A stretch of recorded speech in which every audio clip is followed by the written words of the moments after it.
Hi all, welcome to session 13 of Azure Data Factory, and we are going to continue in the sync tab of copy data activity. Okay, so we were looking at the last three option of our sync section, that was file extension, maximum rows per file, and file name prefix. So let me start by going into my data factory studio. Portal.azure.com. Let me log in.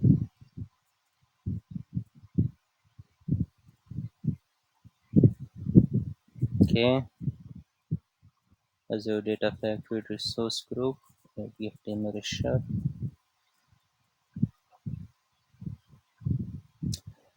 Simultaneously, let me also open my data lake. So we are going to use our data container and our customers.csv file from customers-source directory. Let me check the data. So data is looking good. We had 3 rows added on top for one of the last sessions. I have removed that, and now this data is good to go. Okay, so the file extension option of our sync section can only be used when you do not have the file name embedded in your sync dataset. So suppose if I open and if I put some file name, so let's say I'm putting customers.txt, and if I go back in the sync section and go down, the file extension is grayed out. So if you hover on I button, it will say the file extension used to name the output files, it will be ignored if the output file name is configured. So if you want to manually put the file extension here, make sure your dataset your dataset does not have the file name embedded in it. So I am going to remove this file name, and if I'm going to check again in the sync section, I can put the file extension. So I'm clicking the file extension .csv. Remember, I'm using preserve hierarchy in this demo. So whatever is going to be the file name at source is going to be same in sync. Okay. Now I'm going to look into maximum rows per file. Again, this feature is used when you have a big file in source. Suppose if you have a file with 10 million records in it, and if you want to create 10 files in sync with 1 million record each in order to handle them better, so you can give the maximum rows that one file should have. In my case, customers.csv, as you can see, is a small file and I have only 100 records, so I'm just going to keep 20 records per file. Okay, for file name prefix, let me put something here. So I'm going to say customer sync, and I'm going to validate. So it is going to give you a validation error, and that validation error is because I am putting a file name prefix for ADLS source type. So when you say ADLS source type, it is a file type. You are basically using the file to move from source to sync, whereas the file name prefix option is only used when you have a tabular or hierarchical type data set. So tabular or hierarchical means you are dealing with something of a database. Okay, so right now it is not going to be of any use to us, so let me just remove it. And if I validate one more time, it is not going to give me any error. So I am going to use the file extension .csv. I am going to say that in each file you should have maximum 20 rows. Okay, now let me click on debug, and I'm going to say customers. By the way, I have deleted all the other parameters because I don't need them. So I'm going to say customers hyphen sync, and even if you keep those parameters, that's fine. If you do not put any values, that is also okay, because you will not have those values used in this pipeline. So it's kind of, if you are familiar with any programming, unused variable. So you have a variable, you have a value to assign to it, but if it is not being used in a program, program will not complain about it. So I have deleted it for sake of simplicity. So sync file path, I'm giving customer sync. Let me click on OK, and I'm going to wait till the pipeline is executed.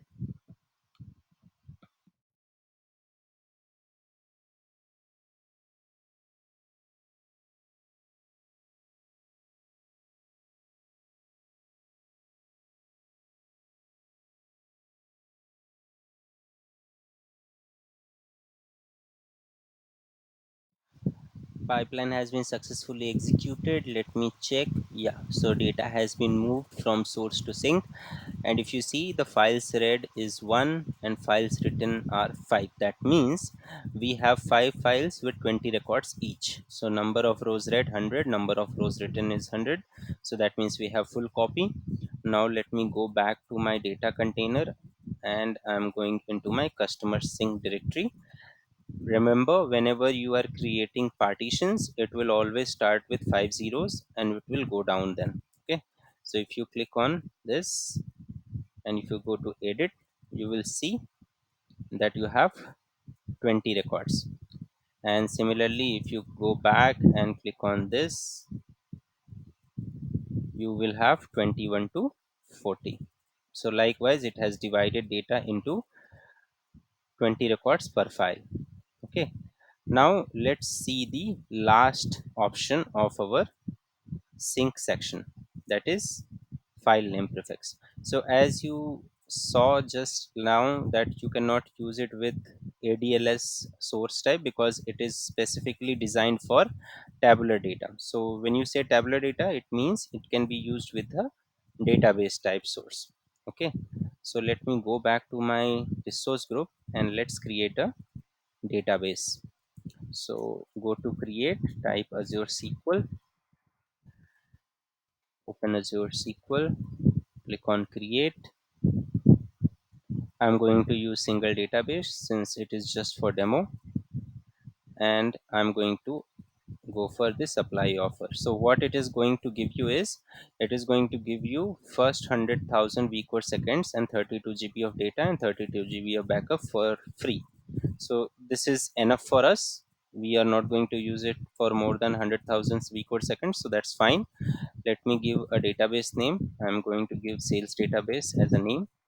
Since I don't have any SQL server in my resource group, I have to create one. So I'm going to say Rishabh SQL DB Rishabh ADF demo SQL server. Okay. I'm going to say I'm going to use Central India location for this. Let's go down. For simplicity, let's just use the SQL authentication, but in the most cases, Microsoft Entra only authentication is the best way to do it. But for sake of simplicity, let's just use the username and password. So I'm going to say sales db admin as a username, and I'm going to set my password.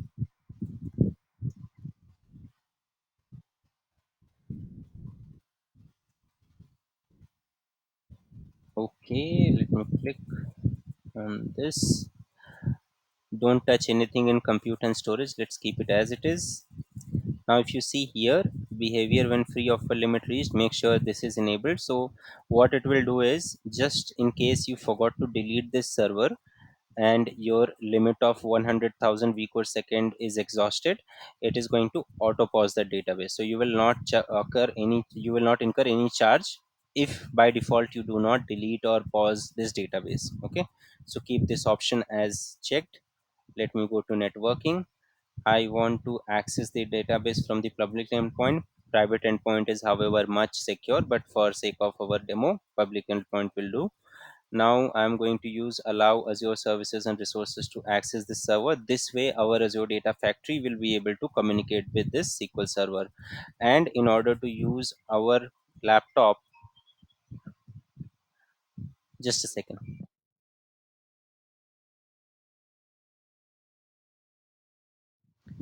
In order to use our laptop for querying the data from this database, you have to add your current client IP address. So client means your machine. So your laptop should be able to access. If you want to if you want to access your database from your laptop, you have to select this option. So make sure your firewall rules have these two options as yes. Now don't change anything in connection policy and minimum TLS version, keep everything as it is. Don't touch anything here as well. In addition setting, use sample. So what sample will do is sample will create a database with all the data and tables for AdventureWorks LT. So this way you will have some data to play around in your database.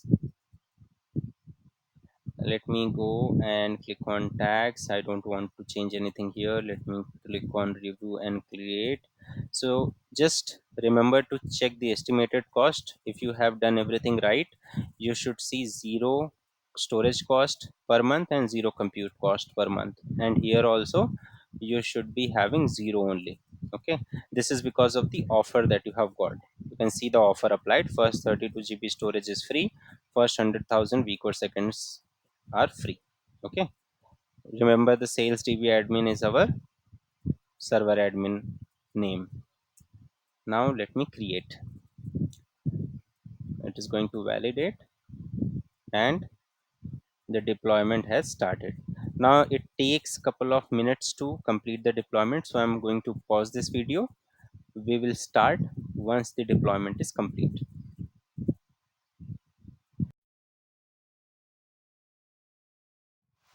Okay, so our deployment is complete. Let me go to my resource.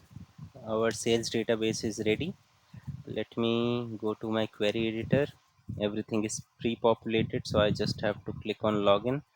Now if you go and expand the table, you have all the tables of the AdventureWorks database.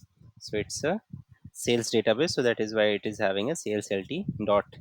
So this is sales lt is the schema name in this case. So let's check for the product. Click on the product table option and select top 1000 rows. Okay, you have the data.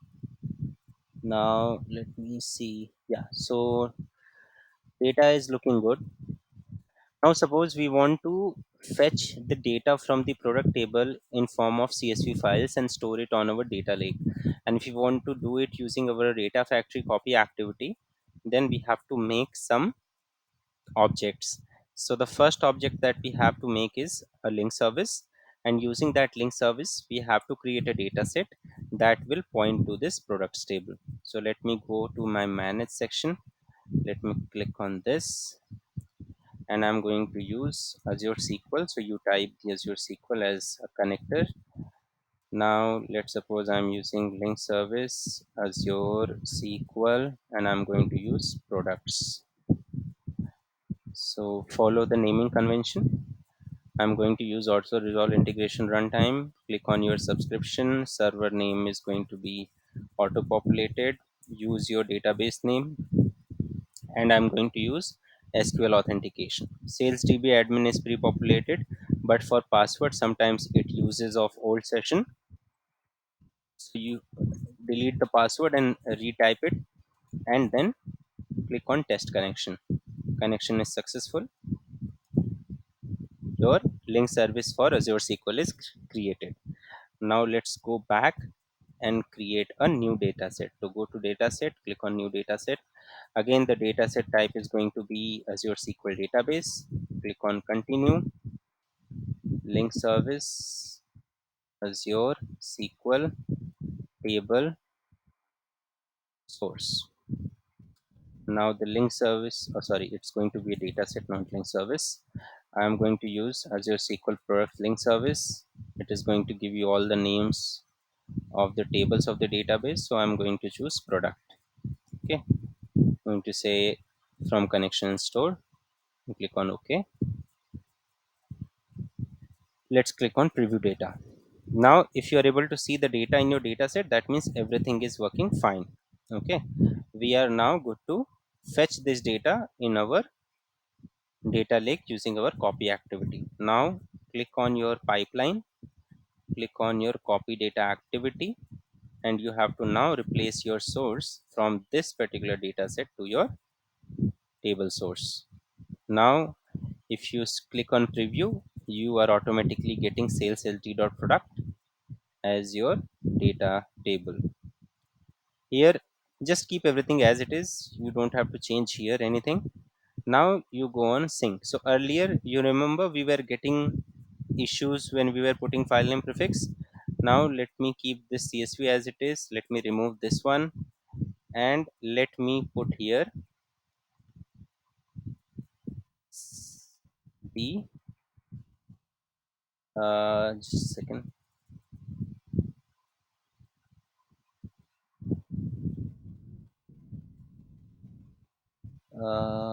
Why this option is not showing?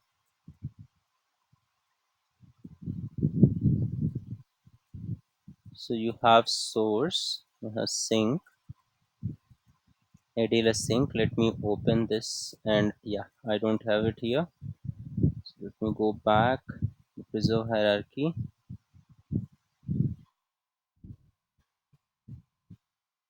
Yeah, so you have maximum rows per file. So I'm going to say, let's suppose I'm keeping 50, and here I'm going to say sales lt dot products. Okay, and validate. Now you see there is no error because we are now having source as our tabular type. So we are working with a SQL database which is a tabular data set. Okay, now everything is looking good. Let me just validate one more time. Yep, everything is okay, and let's click on debug. I'm going to say I want it to put data into sales lt products directory. Let me run it.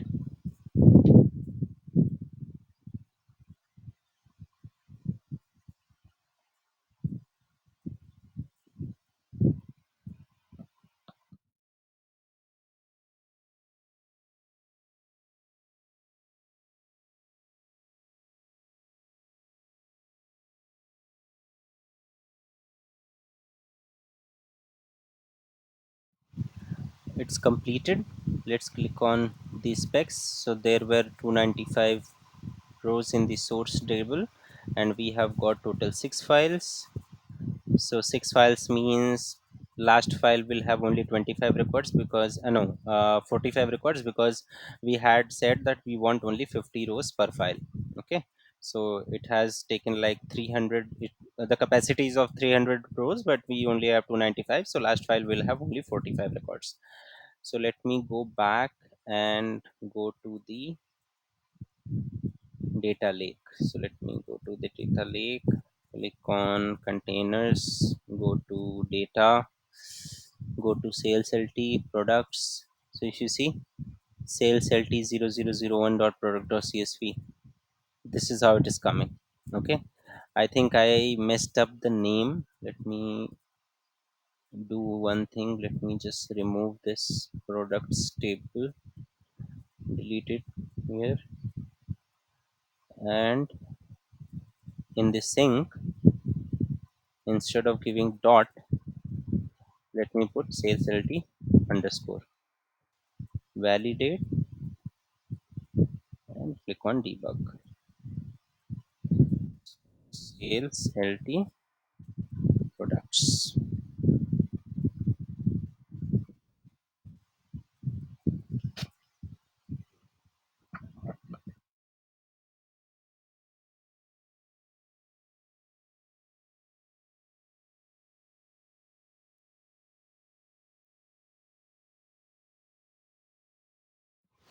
Okay, so it's done.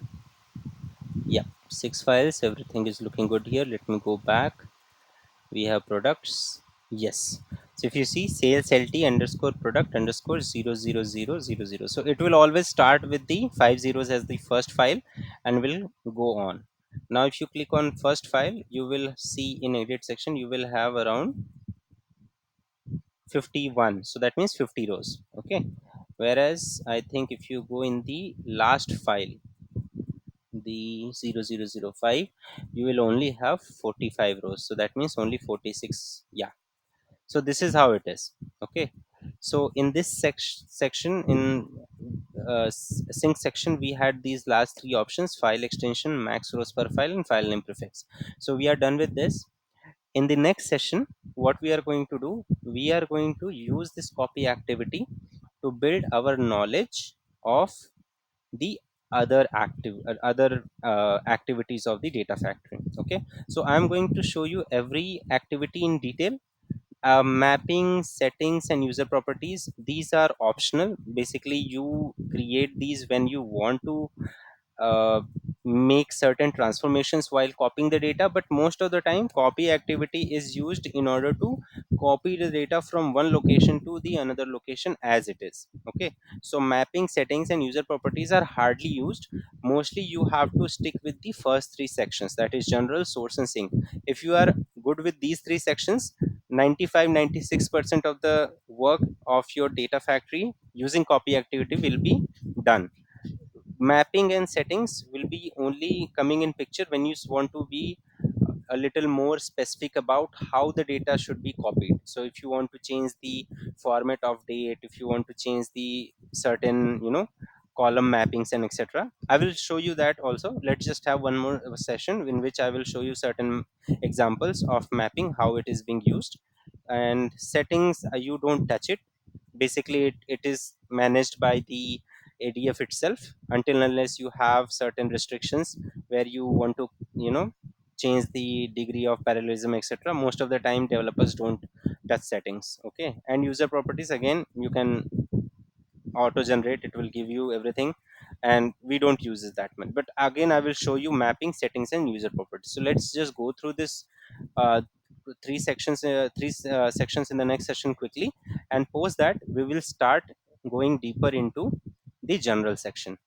Okay, so the general section is very important. We will just go through each and every activity in the general section, and after that we will start with the specific activities of each and every service.